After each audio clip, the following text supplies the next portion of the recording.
Shalom Alejem, estamos ahora continuando este estudio de Isaías y hemos dejado en el versículo 22 y ahí es donde vamos a comenzar en esta grabación. Tu plata se ha vuelto escoria, tu vino está mezclado con agua. Kasfech hayal hasigim sayach mahujul bamayim.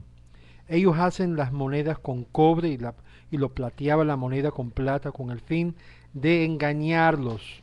Esto dice Rashi en Pesicta, en la página 122b. Es decir, literalmente que habían cambiado la moneda que era de plata y lo habían cambiado para que fuera menos. Vuestro vino está aguada con agua. Vuestro bebida está mezclado con algo que diluta lo que es el valor del vino.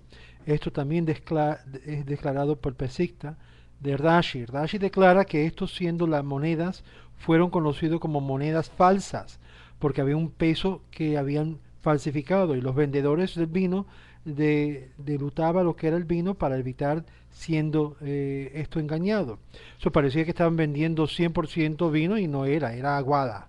Rashi continúa a explicar que la palabra aquí significa mezclado, aunque no hay otra palabra similar comprobado por el Midrash en Agadai que explica. Es decir, que literalmente estaban vendiendo un producto que al consumidor que no estaba como estaban publicando. Y hay ciertas leyes en el judaísmo en las cuales está prohibido de ofrecer cosas que en realidad no es así. Es falsa mercadeo y falsa publicidad. Y de esto lo vemos también en comparación, pero el Midrash en realidad explica esto más claro en Eclesiastés capítulo 2, verso 22.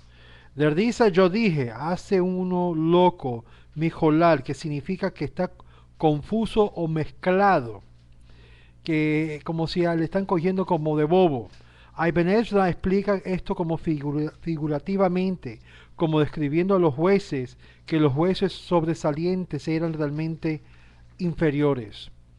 En verso 23, rebeldes son tus príncipes y cómplices de lardones. Cada uno ama los sobornos y corre tras dádivas. No consideran al huérfano, ni defienden la causa de las viudas. Esto es algo que en la realidad, en la actualidad, vemos aún dentro de nuestras propias comunidades, cómo esto puede aplicarse en algo contemporáneo y es algo que hay que siempre estar presente. Primeramente, no consideran el huérfano ni las viudas, sino Sayayik y Sordim. Los príncipes de ellos se desvían del sendero recto. Esto es lo que dice Rashi. Ellos están desviados y desvían al pueblo que los siguen. Es como ciegos guiando a ciegos. Vejabrei Ganim. Sus compañeros son lardones. Los príncipes se juntaban con compañeros que eran similares a ellos. Eran ganaf, lardones. Se acercaban con el fin de estafar. Y créame o no, no importa si se visten de negro o de chaqueta de negro, muy hasídico o muy religioso, todavía deja de dejar las huellas de su nivel de ser lardón, de ganef. Y créame, los ganevim están llenos en el mundo religioso más que aún en el mundo secular. Y es a esto que el profeta se refiere, que aunque tengan apariencia de piedad, estaban estafando y robando por detrás. ¿Qué es esto lo que hacían que le daba este título de Ganavim? Kulo Haib, Shohad Verdodef, Shalmonim Yaton lo Yishpotu Veriv Almaná lo Yavó Ajalejem. Todos, cada uno de ellos aman el soborno. Buscan, corran atrás del repago de favores y dádivas. Es decir, nada era hecho por simplemente lo recto y la justicia, sino buscan la forma de poder hacerlo. Es interesante que esta palabra dádivas, literalmente rodef, significa perseguirlo, ir atrás como uno que está persiguiendo hacer un daño, el repago de favores, y corren tras los repagos. Esta palabra es similar al del Talmud de Tashlumim. El Targum Jonathan parafrasea: un hombre dice al ordo, hazme un favor en mi caso y yo te repagaré en en contrario a vuestro caso. Y si vamos a hacer un cambio de favores acá, y yo te pago favor por favor. Aquí viene la idea que no hay nada de ser acá o de hacerlo porque es lo correcto y lo justo, ni tampoco hacerlo porque de verdad hay que ayudar de crear justicia, sino todo es por soborno, todo es por dinero. Es interesante cuando yo trabajaba en un tiempo atrás, y no voy a decir la compañía de Shajita, o de compañía que proveía lo que es carne kasher, pero es una de las más grandes aquí en los Estados Unidos. Me recuerdo, y esto mis ojos lo vieron, me dio un asco profundo de cómo venían grandes hajamim, grandes rabinos, y buscando lo que era sedaká de estas personas que tenían mucho dinero para poder dar. Y una de las cosas que me di de cuenta es que estas mismas personas eran personas que daba el título o lo que era el hashkajá de los diferentes productos de carne, etcétera. Y cómo recibieron el dinero llegó a ser una forma de un soborno, porque no podían de una forma decidir ir en contra de lo que estaban haciendo hasta que explotó en la noticia y se vio por donde quiera que estaba haciendo un gran mal en su procedimiento halágico de guardar que fuera comida y carne kasher. Obvio, ya esto ha resultado explotado por toda la noticia y ahora se ha dado de cuenta el mundo de la realidad de estas cosas que estaban ocurriendo. No hay nada que uno pueda esconder en la vida individual o comercial que no llega a dar un resultado al público. Y esto el Eterno lo hace, como dicen Pirkei Avot, con el fin de desenmascarar la hipocresía y a la misma vez de poner a frente lo que es una profanación del santo nombre de Dios hecho en forma privada. Y es aquí que el profeta está diciendo la misma cosa. Que en vuestros casos vamos a hacer esto. Esto se refiere al juez que era un lardón y la víctima que robó se quejaba acerca de él entre los dos jueces. Este le decía al otro, declárame hoy inocente y yo te repagaré cuando ellos se quejan acerca de ti ante de mí.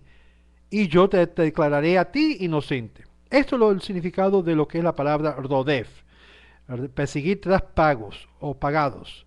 Esto de acuerdo a Rashi, a Ibn Ezra, a Redak y el rabino Joseph Kara. Los huérfanos, personas que no tenían ni padre ni madre, sino dependían totalmente en la merced del sistema de bien de salud de Israel y de los jueces, quienes ellos no teman, ellos no los juzgan, no hay defensa para ellos, pero los jueces se quejaban de las viudas, es decir, estos huérfanos se quejaban de las viudas y no vienen a ellos. Es decir, los jueces para venir a su socorro, a venir a sus defensas, ambos las viudas como los huérfanos. Las viudas vienen a quejarse y los huérfanos cuando salen, cuando éste se encuentra con él, el juez le pregunta, ¿qué lograste con este tu caso? ¿Qué pudiste hacer con tu caso delante de estos jueces? En respuesta, todo el día largo obré y trabajó, pero no logré absolutamente. Es decir, la justicia era una justicia disfuncional. Y este es hora de la vuelta a que se le dice. Si este, quien es un hombre, no logró nada, ¿eh? Y yo menos, dijo el huérfano, esto es lo que significa el huérfano, ellos no juzgaron, no llegó a ni siquiera estar delante de los jueces, porque si maltrataron a las viudas, ¿qué se habría de esperar? Y ella esperaba muchos días para que su caso fuera escuchado o respondido o su causa. Y la queja de la viuda no viene a ellos. En todo sentido había un oído sordo a la necesidad del pueblo de Israel. Y esto de acuerdo a Rashi. En específica, donde declara Rashi, declara que esto fue el huérfano que decía que él usó todo su dinero que él trajo por sus gastos y logró absolutamente nada, pagando lo que es el tribunal y sus cotas y todavía no logró ninguna justicia. Todo el largo día obré, aludiendo a las prácticas de los jueces de ordenar a los litigantes a trabajar por ellos. Literalmente tenían que pagar para poder hacer algo. Y por lo tanto los huérfanos quejaban que el trabajo todo el día por el juez y sin embargo su caso no fue y era juzgado. Eso crea una duda del sistema judicial rabínico. Como hoy en día se ve, hay muchas personas que están totalmente desilusionados del sistema rabínico y su procedimiento judicial. Y eso crea duda en el sistema y no crea justicia. Verso 24. Por tanto, de cierto dice el amo, Hadón, el señor de los ejércitos. Y quiero que noten de aquí. Dice Hadón, que es el amo, el señor, el mayordomo de todo el ejército celestial, el todopoderoso Israel. Ay, voy a desembarazarme de mis adversarios y vengarme de mis enemigos, dice el Eterno. Es decir, me voy a consolar a mí mismo cuando yo comienzo a juzgar de forma fuerte, de público, a lo que están haciendo de mi nombre. Dice el amo Hadón, Hashem, quien posee todas las cosas y cuyo poder está todas las cosas, desarraigará de su tierra, lo voy a arrancarlo de la tierra y hacerle habitar en hordas, en tu lugar. Esto dice y comenta Rashi. Sin embargo, ¿qué dice Kimshi? El rabino Kimshi dice que este es el tiempo donde no reconocerá él es el amo de todos, el Señor de los ejércitos, de los cielos, a la tierra. Es decir, no van a reconocer los jueces que es un Dios que es sobre todo y sobre todo en la tierra, que tendrá que ellos venir a ser juzgados por él. El Todopoderoso, el Javier Israel, la fortaleza de Israel, dice Rashi. Israel representa el ejército del Señor en la tierra, correspondiendo el ejército celestial, dice Ibn Ezra. Hoy en Nahaim, una expresión de preparación y una anunciación y similar de expresión hallamos de duelo en Zacarías 2, verso 10. Hoy, huye de la tierra del norte y deja que todos sepan que yo me consolaré a mí mismo de mis adversarios, quien me enojaron con sus obras. Notan que dice sus obras. Nuestras obras pueden conectarnos con el Eterno o nuestras obras nos pueden hacer enemigos del Eterno, dependiendo del motivo y la intención que tenga tal obrar. Es decir, si estamos tratando de robarles a la gente, Dios se va a poner contra nosotros. Dios se pone en contra de nosotros con una furia con el fin de traer a luz la gran profanación que están haciendo. Y esto yo quiero decirle porque esto aplica también en el escenario de esto llamado la conversión, que muchas personas se han hecho riquísimos reconvertiendo y no logrando nada en su proceso. Ibn Ezra explica, ay de ellos cuando yo haré esto, dice en versículo 4. El rabino Kimchi explica que el adversario y los enemigos son aquellos que oprima a Israel. Voy a desembarazarme, me consolaré de mí mismo. Esto es un antropoformismo, dice Ibn Ezra. Es decir, que Dios mismo va a intervenir por la injusticia causada por los mismos líderes de Israel, de Kalal Israel. Es por eso que ser líder de Israel conlleva una responsabilidad inmensa. El tener el título de rabino, de verdad, no debe de tener nadie el título de rabino, a mi parecer. A mi parecer, nadie se debe llamar rabino, porque en realidad estamos todos aprendiendo aún. Y todos tenemos que vivir de una forma, conducirnos de una forma que sea de humildad y en lo que es temor al Eterno. Pero la realidad es, la gente se guían por los títulos, la gente se guían por el papelito que han sido ordenados. Sabemos que todo eso son papeles, son smijots que han dado los seres humanos en reconocimiento de cierto grado de conocimiento. Pero la realidad, el papel es tan pesado como la persona que lo lleva. Y es por eso aquí que tenemos que ver, hay rabinos y hay rabinos. Hay personas que tienen el título son con el fin de hacer lucro y robarle al pueblo. Y hay personas que tienen el título y no le importa el título. Y es por eso que es importante de hacer las obras y las cosas que van a ser de bendición para nuestro pueblo Israel y a causar que justicia entra y se penetra por toda la tierra, no lo opuesto a la injusticia. Ahora, Dios mismo se levanta para consolarse del daño que hicieron a su propio ejército terrenal Israel. El maltrato de los superiores, de los inferiores, será tratado directamente por el jefe del ejército mismo, el amo de todos ellos, el capitán de todo Calal Israel, Hashem. Hay de aquellos o de aquel que cae en las manos de un Dios vivo. Dios le da el aviso que Él va a resolver este problema en los versículos 25 al 30 del capítulo de Isaías. ¿Qué estamos diciendo acá? Que ser líder es una responsabilidad inmensa y con una carga grandísima.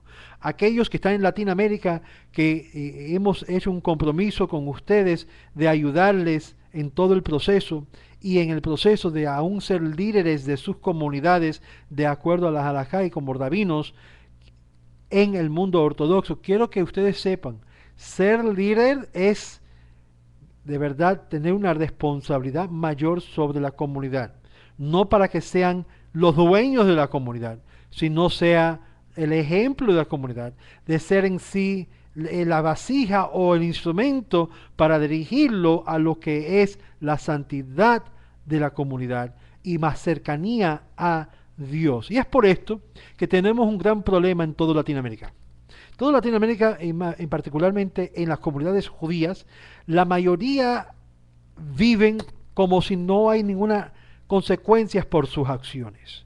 En vez de estimular a la comunidad a comprometerse, a vivir la vida hebrea, vida judía, como demanda las halajots y las leyes, dejan cada uno vivir su vida. No hay refuerzo, no hay consecuencias, no hay de verdad musar sobre lo que es estas personas que son supuestamente judíos de sangre y carne, de Ima y Abba, pero no están en nada conectados con la práctica del judaísmo, simplemente una vez, 2 veces o 3 veces al año. Y viven como judíos goy, como gentiles, pero de sangre y carne judíos. Y es por esto que la mejor forma de resolver este gran problema, a mi parecer, en toda Latinoamérica, que se comienza a crear y formar comunidades judías que viven, están practicando y están viviendo, inhalando todos sus días la forma judía de vivir. Esto traerá un cambio de ambiente, como también un cambio de forma de pensar. ¿Qué dice el verso 25? Y volveré mi mano sobre ti, limpiaré tus escorias como una lejía y quitaré todo tu estaño, un golpe tras otro hasta que los transgresores han sido completamente destruidos, dice Rashi. La expresión mi mano denota mi golpe. Como dicen en Yiddish, I'm going to punch you, te voy a dar un punch. Esto está conectado con Éxodos capítulo 9, verso 3. He aquí que la mano del Eterno será sobre los camellos y sobre las vacas y sobre las ovejas con gravísima peste, como lejía. Es una expresión que significa jabón, pero jabón, como dice en el antiguo francés, savon, en francés moderno, es una abreviación y es una expresión de limpieza similar al Salmo 24:4. Bard, como dice en Salmo, Bard, de pureza de corazón, no como lo malinterpretan los traductores cristianos diciendo que eso se refiere al Hijo. Besa al Hijo. No, besa, acércate, conéctate con la pureza, siendo que ha limpiado el vestido de sus manchas. Sí, manchado, toda la comunidad Calá Israel. Tenemos que limpiar las manchas en nuestro vestuario delante del Eterno. Y yo me incluyo yo mismo, yo no soy más ni menos que todo Calá Israel. Y es por eso que los líderes tienen una responsabilidad de asegurar y de trabajar en ellos mismos, de mejorarse, de acercar a ellos como también al pueblo más a la cosa de la Torá, aunque fracasen y caen 1000 veces, como dice Tehilim, 1000 veces el justo se levantará. Esto se habla de Israel. Aben prefiere la siguiente forma: y yo purificaré tu escoria como con pureza. Rabino Kimchi dice como con un agente purificadora, algo que restrega hasta hacerte blanco. Potente. Tu estaño mencionado aquí es como la plata que se ha llegado a oxidarse. Es una mezcla de plata y de cobre, la cual se llama estaño. Aquí también una mezcla de maldad con el justo. Destruiré el transgresor, quienes son todo estaño, dice Rashi. Lo quitaré.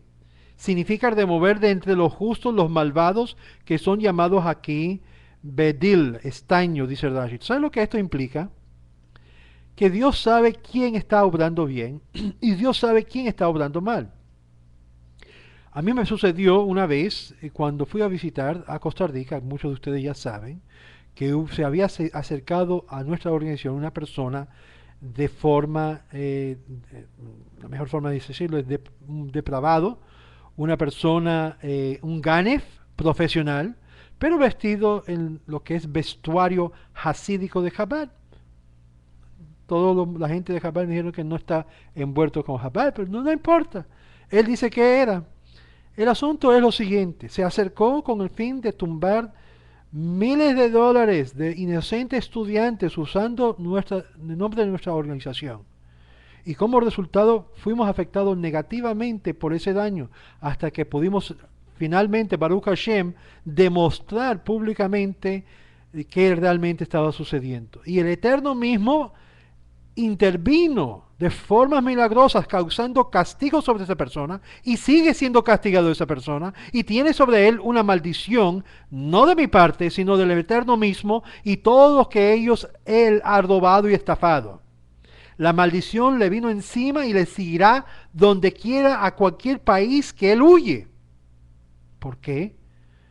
Porque es como dice el profeta, que lo quitaré, lo voy a remover. Y yo, ojo, si esta persona está escuchando este video, que sé que siempre me está espiando para ver, ten en mente lo siguiente: estás jugando con tu vida.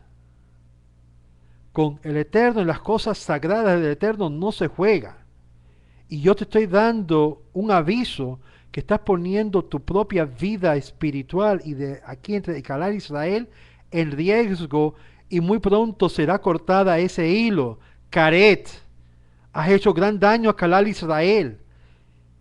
Y así como has hecho gran profanación por todos los países de Latinoamérica que has ido robando y estafando, así el Eterno te pagará públicamente por el daño que has hecho a todas estas personas inocentes, sinceras, que han querido unirse a Calal Israel con todo su corazón y con toda su alma. Si no me crees, verás, y tu propio padre llorará, porque no hiciste teshuvá, no te reconectaste con Emet y con la Torá, hacer reparación y hacer tikkun. ¿Por qué lo digo? Porque estamos en la antesala de la fiesta de Pesach, la fiesta donde declara el Eterno las plagas que vienen sobre los no judíos y personas que se comportan como no judíos. Recuérdese que la plaga cayó sobre el Calar Israel, la plaga de oscuridad, y muchos en Egipto murieron por esa plaga. Pero para no hacerlo conocer a los egipcios, fueron enterrados inmediatamente por Calar Israel. Una tercia parte de Calar Israel murió de esa plaga. Hay de caer en las manos del Dios vivo de Israel. La palabra aparece acá de estaño en lo plural, a incluir todos los tipos de metales foráneos en mezclas con la plata. Y tiene también una aplicación profundo este concepto. En el versículo 25 al 31 el profeta comienza a relatar lo que Dios hará para cambiar la situación y condición del pueblo. Dice en el verso 26: y restaurará tus jueces como al principio, y tus consejeros como el comienzo. Después será llamada ciudad de rectitud, ciudad fiel. El reino de Israel y sus jueces serían exiliados. También los jueces de Ahaz serán desposados, y Ezequías asignará jueces justos, que es lo que vimos. Ibn Ezra menciona esto sobre Isaías 29, verso 19. Como al principio, yo apuntará para ti jueces piadosos. Esta expresión como al principio refiere al tiempo de David y Salomón, dice Ibn Ezra, cuando Jerusalén era una ciudad fiel y no había llegado a ser una prostituta ramera ciudad que a todos se le daba cercanía en los valores de su cultura y religión. Vosotros consejeros se refiere a los regentes, aquellos que aconsejaban al rey de Israel, los sabios o los ancianos del pueblo de Israel. Dios restablecerá unos líderes cuya prioridad es el temor, Yerat Hashem, el temor de Dios, y hacerlo recto ante Dios bajo el liderazgo de Ezequías. A cambiar en los elementos que sostenía la corrupción, la infidelidad y la mala reputación cesaban y paraban. Los nuevos componentes del líder o los líderes que eran temerosos de Dios restableció la imagen la cual el país tenía y llegó a ser un país lleno de justos. Como dice también los profetas, vuestro pueblo es llamado todos justos. Solo después de estos son instalados, sus efectos será visto por los hechos y acciones que ellos tomarán. Después serán llamada la ciudad Hasadek, la ciudad Emuná, es decir, una ciudad de fe, una ciudad de justicia, de lo que es recto. Así como en el principio de la ciudad que tuvo la reputación de ser una ciudad justa, a donde los justos residen, donde había paz, tranquilidad, armonía y no había guerra. También a donde el pueblo tenía fe en Dios y no en hordos dioses, no en hordos mediadores, no en hordos mesías que no cumplieron sus papeles, sino una ciudad cuyos habitantes eran y serían fiel con Dios porque tenían sobre ellos un gobernante justo, fiel y dedicado a traer a lucir a todo el pueblo la conexión de la Torá y sus explicaciones. Y así dirigía. Ibn Ezra y Redak entiende este pasaje como una profecía referente en la era mesiánica, un vislumbre al futuro y un vislumbre de lo que estaba ocurriendo o habría de ocurrir con Ezequías a la misma vez. Esta interpretación es substanciado por el hecho que los hombres de la gran asamblea incorporaron en los rezos silenciosos la bendición de la restauración de nuestros jueces que hasta el día de hoy leemos en nuestra Amidá, como al comienzo y nuestros consejeros como el príncipe. Esto indica que esta profecía tiene que aún ser realizado. Vea también lo que dice la Megilá, capítulo 17, verso B, o 17b, a donde el Talmud declara que esta bendición en sí es derivado de estos versículos. Verso 27. Sión será redimido con justicia para los que vuelvan a ella con rectitud. Sión se refiere a Jerusalén y a la colectividad de todo judío. Será redimido, se refiere al acto que la llegará, siendo que habrá en ella personas que practican la caridad y la justicia. Es a través de estos dos medios que recibe Sehut, el mérito de poder ser restaurado y ser reunido. Será redimido de sus iniquidades, dice Rashi.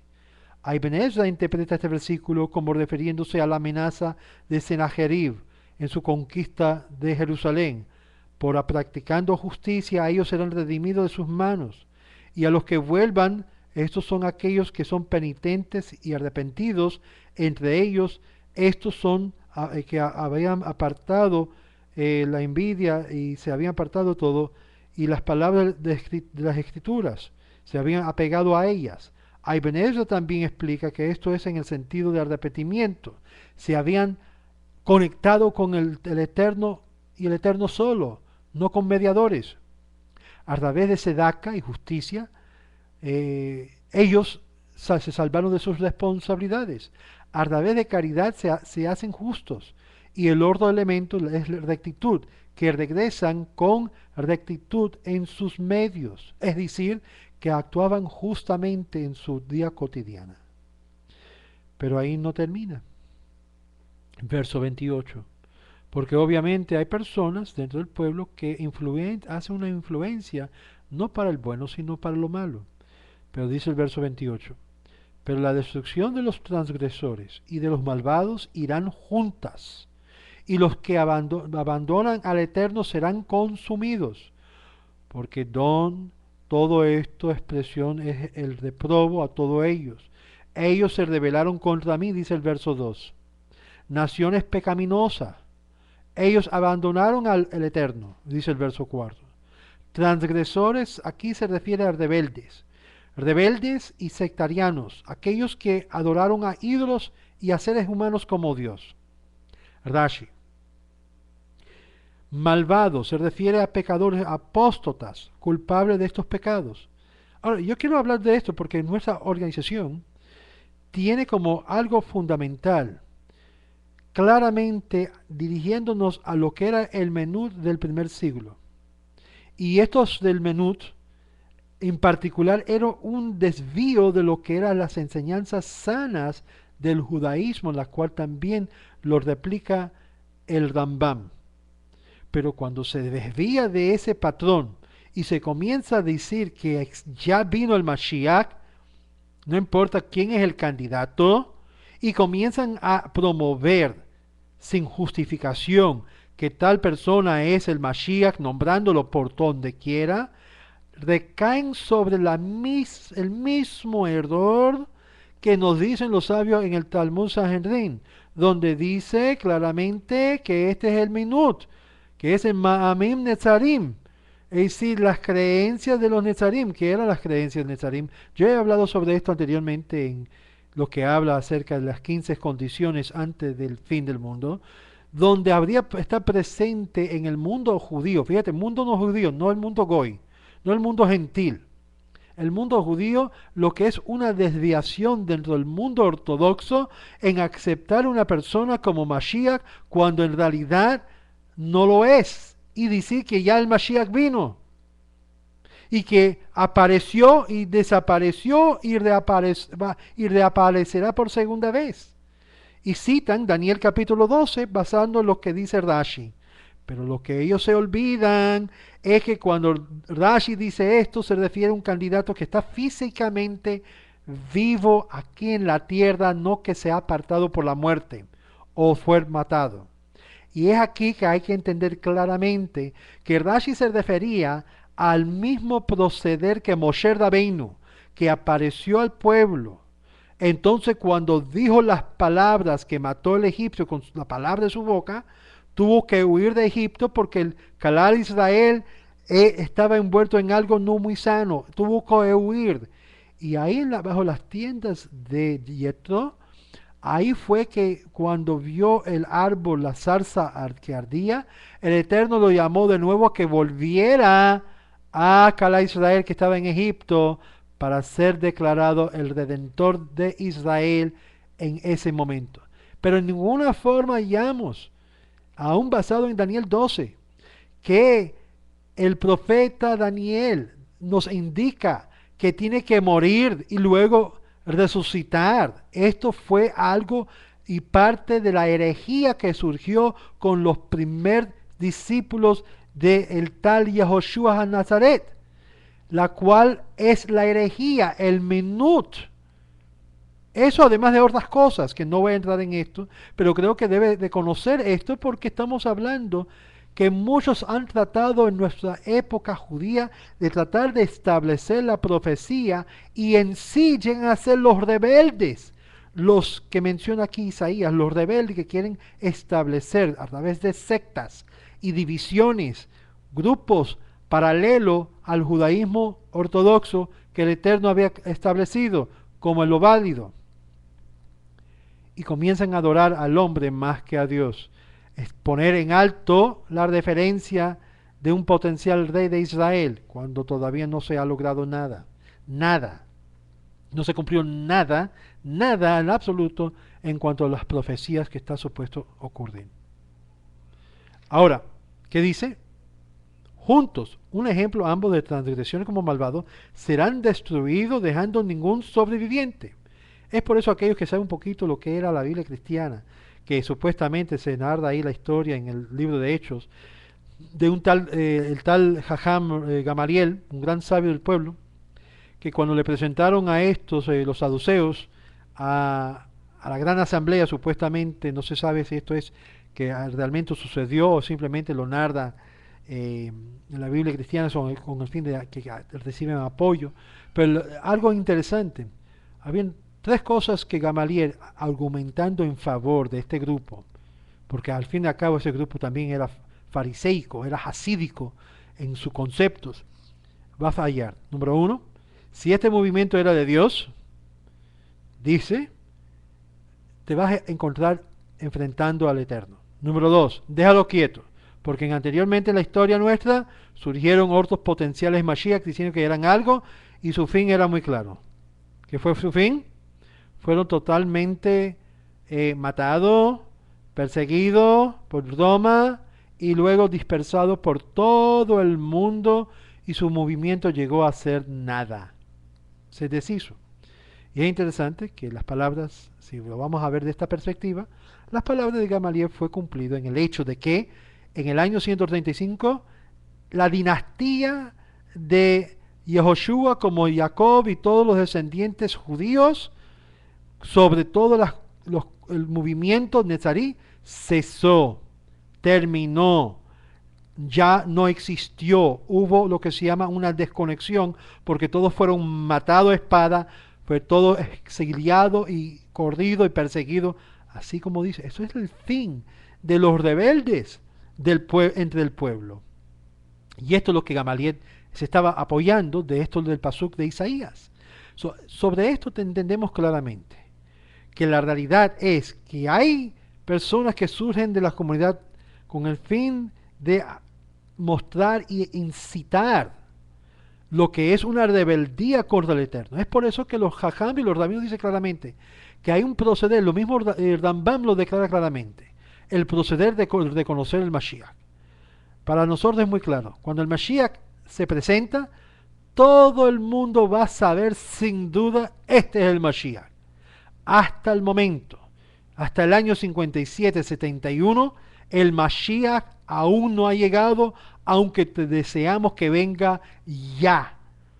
Pero cualquiera que comienza a proclamar que ya es y que sabe cuál es el nombre de él, no importa si es Yahoshua o lo llama, si quiere, Yahudá, o lo quieren llamar Semach, o lo quieren llamar Menachem, o lo quieren llamar como quieran que quieran llamar, la realidad es, pon tus pies bien plantados en la tierra de Emuná y de Torah, y de lo que es Orá Torah también, todavía el Mashiach aún no ha llegado.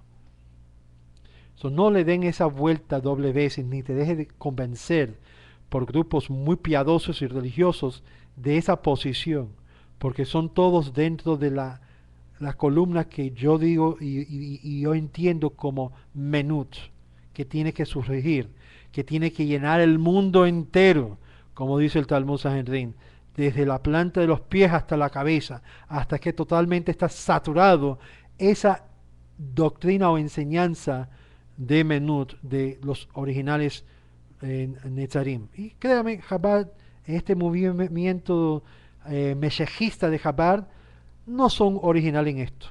Y esto yo creo que va a entender claramente. No son original en este pensamiento. Este pensamiento ya estaba presente aún antes de la destrucción del segundo templo. Y cada vez que ha surgido este pensamiento, ha sido más nada que desviar el pueblo de Israel a su enfoque principal, que es la Torá y el Dios de Israel. Y cuando Dios decide es el tiempo apropiado, vendrá a su tiempo cuando Dios decide. Nuestro trabajo es hacer lo que Dios manda y punto. Dejamos los argumentos y que es, no es. claramente no produce ningún bien, y eso lo hemos visto. Cuando Dios ve que estamos andando como Él nos manda, Él lo va a traer por sí mismo de una forma como Él mejor le parece. Pero que no se pongan a decir fulano es, mengano es, porque de verdad hasta el momento nadie ha calificado del papel tan grande que tiene que hacer el Mashiach ben David. Y antes del Mashiach ben David todavía falta el Mashiach ben Yosef. Falta también el anunciador, Eliyahu Hanavi. Pero no vamos a entrar en este punto en este momento, porque queremos ver el versículo 29. Porque os avergonzaréis de las encinas que desearéis contendiendo estaréis por los huertos que escogisteis. Las encinas eran, en hebreo es mayailim, es una expresión hebrea derivada de aila, una especie de árbol llamado olmo, que es un árbol enorme, un tronco recto, madera fuerte y sólida. Targum Jonatán rinde esto porque vosotros serán avergonzados de los árboles dedicados a la adoración idólatra, la cual ustedes desearon. Por lo tanto, Targum Jonathan identifica Elim con la palabra arameo de Elonim o árboles, que significa toda especies de árboles. Es interesante que dice el salmista que el hombre es comparado como el árbol del campo. Y es interesante que hallamos una conexión del ser humano con los árboles. Así como en la idolatría se adoraba a los árboles también se representa al ser humano. Y hoy en día, en vez de los árboles, se está adorando a seres humanos, a lo que es el humanismo, lo que es a hombres en vez al único Dios. Verso 30, ¿qué deseasteis? Adorar ídolos debajo de ellas. Similar a lo que se dice en el verso de Oseas, el profeta, Osea, 4:13, bajo las encinas y los álamos y los terebintas, porque su obra les parece buena, dice Rashi. Por los huertos, allí ellos adoraban ídolos, como dice Isaías 66, verso 17, aquellos en sus quienes se preparaban y se purificaban para los huertos, se dedicaban con toda su energía a servir a estos ídolos, a estos árboles en los huertos, a estos hombres. Los comentaristas tratan de explicar el cambio que ocurre de la tercera persona en el principio del versículo a la segunda persona de aquí en adelante. Ibn Ezra cita autoridades que claman que el Yod en Yashu es un sustituyo de la Ta. Por lo tanto, el principio de este versículo en la segunda persona como en la segunda mitad, él mismo sugiere que el profeta termina hablando acerca de los rebeldes y los pecadores, los transgresores y los malvados, y aquellos que abandonarán a Dios y regresará a hablar al pueblo. Rabino Kimchi mantiene que no es una expresión usual para los escrituras a cambiar de una persona a otra. Dos cosas queda claro. Estos grupos quedan avergonzados y confundidos por haber escogido como Dios lo que no es Dios. Es interesante que ya existe síntomas de este otro grupo que yo mencioné en la infractura de la organización, todo tipo de división, pero no lo dejan de demostrar en forma pública porque es un asunto eterno. ¿Qué es lo que estoy diciendo? Lo que estoy indicando es que aún estos grupos cuyo motivo es un motivo de establecer una visión en contra de lo que es el tiempo adecuado de Dios, están ahora dentro de sus propias enzimas debilitándose y están desorganizándose en particularidades. Por esto está más dividido ahora cuando antes estaba su líder aquí físicamente en la tierra. Verso 30. Pues seréis como encina, como hijos caídas o caídos, y como huertos que no tienen agua. El Targum Jonathan rinde Butema, la cual es identificado con el terebrinto por el Ibn Hanak, vea el Shorashim por Redak y el Shorashim de Ibn Hanak. Una explicación requerida por sus rendimientos de la misma palabra en el verso 29 como árboles, como con hojas caídas que están ya desgastando. Hojas caídas demuestra que se está marchitando, está en proceso de morirse. Sus hojas, otra edición dice, cuyas hojas marchitadas serán debilitadas de su vitalidad, como cuando viene el calor o el frío, viene sobre ella y pierde su humedad y es destruido o destruida. La palabra hebrea aquí empleado es neval. No es una expresión de corrupción como la palabra be'ilah, porque no se halla la letra, el nun, en sus palabras.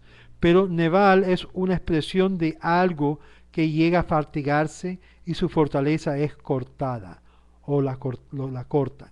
La raíz de la palabra es tibal o nabor, como dice en Éxodos, Shemot 18, verso 18. Lo cual, aunque los rinde como y ciertamente serás agotado. Rashi. ¿Qué significa eso? Diplitado de toda su fluencia que le daba el vigor de su esto. Y aquí hay algo interesante. Cuando el líder de la comunidad muere, y si está basado en lo que es el líder y no en el eterno, hay una desviación, comienza internamente por la época a haber cambios radicales en el sistema de la cultura que se crea. Es decir, esos cambios radican dentro de lo que es la persona. El sistema mantiene y va evolucionando, pero el vigor inicial se va disminuyendo hasta que haya divisiones y diferentes grupos separados totalmente que ya no se quieren identificar más con el grupo.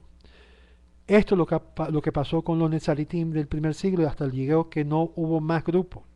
Y ahora están tratando de reempezar estos grupos por ex pastores que se convierten fingido, que yo creo, a mi parecer, deben de revocar tal conversión, y se puede hacer, porque su intención inicial fue la idea de inyectar este veneno de nuevo a Calal de Israel.